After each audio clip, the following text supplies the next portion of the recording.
Want to know how to automate your task in Google Chat? Well, no worries. In this video, I'm going to show you an easy step-by-step guide on how you can do it. It's super simple and under a minute, so let's get right into it. Now, first things first, just simply open up your Google Chat website. Just simply head towards chat.google.com and you should be right here. And I want you under this interface. In order to automate anything that is task or anything, you need an AI bot. So make sure you have it installed. So we have also created videos for that, so make sure to watch it. So now you can just open up any direct messages or any space that you want. So I'm just going to open up any space. And now since I have this task for myself, so which is essay.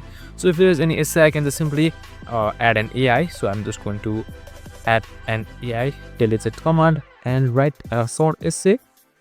So I'm just going to type in this prompt right here and it should do its task for you. So as you can see right here, the AI bot has started working.